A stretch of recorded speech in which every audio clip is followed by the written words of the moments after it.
서울이 아직 봄비의 냄새를 품은 5월 초, 강남의 한적한 주택가에는 낯설도록 조용한 긴장감이 흐르고 있었다. 연분홍 이파리가 도로 위에 흩날리던 그 오후, 한 남자가 검은 마스크와 모자를 깊이 눌러쓴 채 골목길을 빠르게 지나갔다. 양옆 담벼락에 달린 붉은 장미는 그가 걸음을 옮길 때마다 작은 그림자를 떨궜고, 골목 끝에서 남자는 잠시 숨을 고르더니 초인종 버튼 위에 떨리는 손가락을 올렸다. 딩동. 초인종 소리는 의외로 맑았고, 그 순간 거리의 공기도 긴 호흡으로 멎어버린 듯했다. 문이 열렸다. 안쪽에서 조용한 발소리가 들리더니 꽃 창백한 얼굴의 주인이 그를 맞았다. 집주인은 트로트 명곡 진또배기, 편의점으로 유명한 윤명선 작곡가. 그리고 마스크 너머의 남자는 국민적 애칭을 가진 트로트 스타 이찬원이었다. 그의 등장은 아무 예고도 없이 들이닥친 돌발이었다. 스포트라이트의 찬란함 대신 낮은 담장과 조용한 골목을 선택한 이찬원의 발걸음은 팬들조차 계획하지 못했던 비밀 미션의 첫 장면처럼 보였다. 경호원 한 명 없이 혼자임을 확인한 팬들은 휴대폰을 꺼내 들었지만 그가 손을 들어 살짝 고개를 숙이는 순간 마치 오늘만큼은 기록보다 온기를 우선해달라는 무언의 부탁처럼 찰나의 셔터 소리는 멎어버렸다. 그 긴 골목에서 들리던 유일한 소리는 봄바람에 부딪히는 가벼운 나뭇잎의 파열음뿐. 윤명선의 집거실에는 이미 외부인이 있었다. 윤 작곡가가 최근 마음을 쓰고 있던 누군가, 이름조차 더 알려지지 않은 그 사람은 오랜 슬럼프와 삶의 굴곡으로 굳게 마음의 문을 닫아둔 상태였다. 소파 한켠에는 반쯤 비워진 한약 봉투가, 탁자 위에는 구겨진 악보 한 장이 놓여 있었다. 이찬원은 조용히 신발을 벗으며 말했다. 괜찮습니다. 이제부터는 제가 곁에 있겠습니다. 그 한마디가 가벼운 파동처럼 방 안을 채웠고 굳어있던 공기가 서서히 풀렸다. 흐르는 순간 누군가의 눈가에서 뜨거운 것이 떨어졌고 거실은 울음과 웃음이 뒤섞인 기묘한 온기를 띠기 시작했다. 이 만남은 음악적 콜라보를 위한 사전 미팅도 아니고 예능 촬영을 위한 몰래카메라도 아니었다. 윤명선은 어떤 곡보다 먼저 이 마음을 살리고 싶다는 생각으로 이찬원에게 긴급 리소스를 보냈다. 평소 스케줄이면 부산 행사장으로 향했어야 할 그 시간, 그는 악보 다발 대신 작은 메모 노트 한 것만 챙겨 30분 만에 차를 몰아 이곳에 도착했다. 관계자들은 칼 같은 스케줄러로 유명한 이찬원과 누군가의 아픔 앞에서 단 한 번도 망설인 적이 없다고 입을 모은다. 실제로 그는 2023년 수해복구 현장에도 2024년 교통사고 부상팬이 있는 병원에도 촬영 없이 나타난 전적이 있다. 오늘의 방문 또한 그 연장선이었다. 거실 한복판, 윤 작곡가는 먼저 녹음기를 꺼내 맥박처럼 조용히 돌아가는 세션 비트를 틀었다. 하지만 이찬원은 고개를 저었다. 선생님, 오늘은 노래보다 이야기부터 들려주세요. 그 말에 작곡가는 기계를 끄고 이름 없는 손님은 천천히 자신의 이야기를 시작했다. 길고 멀게 이어진 터널 같은 고통, 마이크 앞에 서지 못할 만큼 파괴된 자존감, 그리고 삶과 음악 사이에서 길을 잃어버린 하나의 영혼. 이찬원은 1시간 넘게 단 한 번도 시계를 보지 않은 채 고개를 끄덕였고 때로는 눈을 감고 숨을 깊게 삼키며 말을 들었다. 그의 숨소리는 묵직한 공명을 만들어냈고 그 공명은 말하는 사람의 떨리는 성대를 지탱해주는 버팀목이 됐다. 대화가 고요히 마무리될 즈음 이찬원은 주머니에서 연필과 작은 노트를 꺼냈다. 거칠게 연필심이 스치는 소리가 방 안을 새로 채웠다.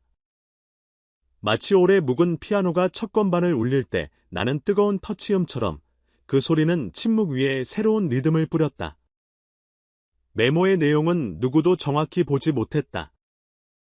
다만 새벽처럼 잔잔한 길에도 노래는 피어난다는 한 줄만 스치듯 목격됐다고 현장 스태프는 증언했다.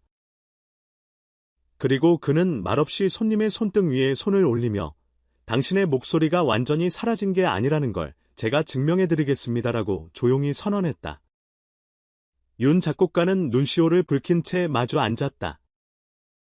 이 프로젝트는 음원 차트 1위를 바라보는 게 아니야.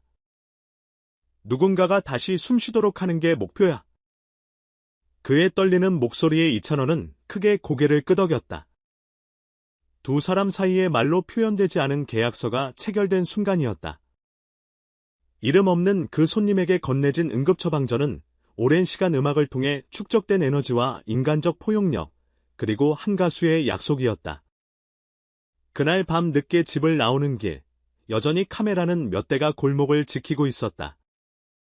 하지만 팬들도, 사진기자도 어째서인지 셔터를 누를 수 없었다. 자동차 문이 닫히기 직전 이찬원가 창문 너머로 손을 흔들며 남긴 말은 곧 들려드릴게요.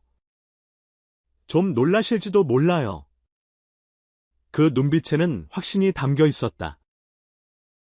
소속사는 짧은 보도자료를 통해 윤명선 작곡가와 이찬원가 특별 프로젝트에 돌입했다. 정식 발표 전까지 어떠한 추가 정보도 공개하지 않는다고 밝혔다. 하지만 이미 업계와 팬덤은 폭풍전야였다. 음악평론가들은 이 비밀 방문이 트로트의 테라피화라는 흐름을 증폭시킬 기폭제가 될 것이라 예견한다. 교차 장르필드, 레코딩, 힐링 뮤직 등 경계 허물기가 가속화되는 지금, 이찬원가 선택한 방식은 화려한 리듬 비트를 얻는 것이 아니라 사람의 맥박에 악보를 맞추는 심장 비트형 창작이다. 진또배기의 후려치는 댄스 고음도 편의점에 재치 있는 가사도 이 프로젝트에선 우선순위가 아니다.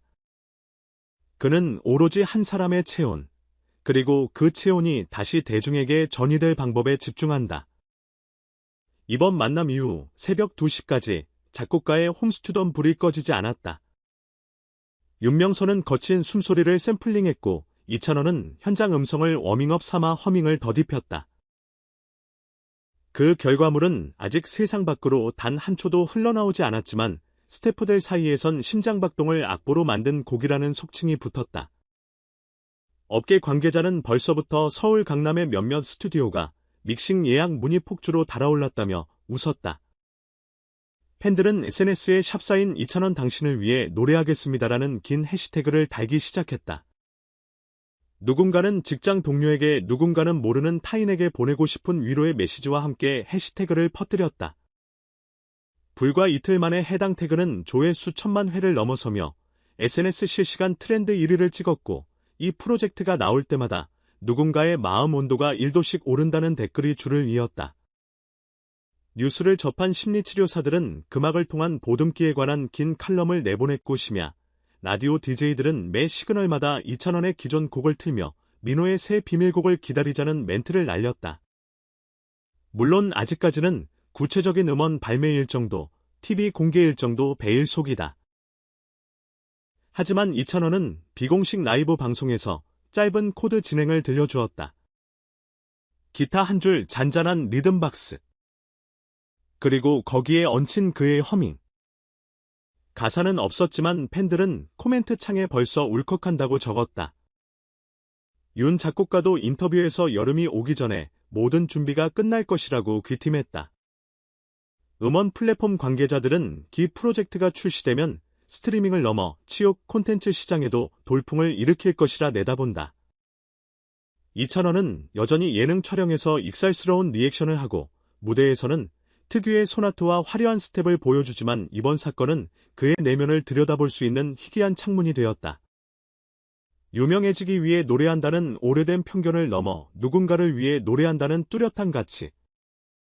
그리고 그 가치가 구체적 행동으로 옮겨진 한 장면이 세상 밖으로 살짝 새어나온 지금, 팬들은 그의 음악이 지닌 물리적 음파보다 훨씬 큰 무형의 울림을 체감하고 있다. 어쩌면 이번 프로젝트는 차트 1위를 해도 못해도 상관없다.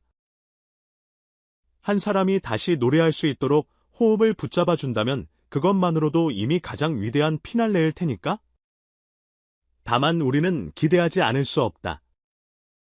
이찬원 가악고 들려드리겠다던 그 곡이 세상 속으로 녹아드는 순간 누군가는 이어폰을 꽂고 조용히 눈물을 훔칠 것이고, 또 다른 누군가는 낙담한 친구의 어깨를 토닥이며 링크를 공유할 것이다. 그렇게 음악이 경계를 넘어 마음에서 마음으로 전해지는 파장은 어느 히트 차트의 숫자보다 더 정확한 치유의 지표가 될 것이다. 그리고 언젠가 이찬원 가학 그 노래를 무대 위에서 처음 부를 때 조명이 켜지고 관객이 호흡을 멈추는 바로 그 순간 오늘 강남의 조용한 골목에서 시작된 작은 떨림은 아마도 대서사시의 첫 문장처럼 다시 울려 퍼질 것이다. 그때 우리는 알게 될지 모른다.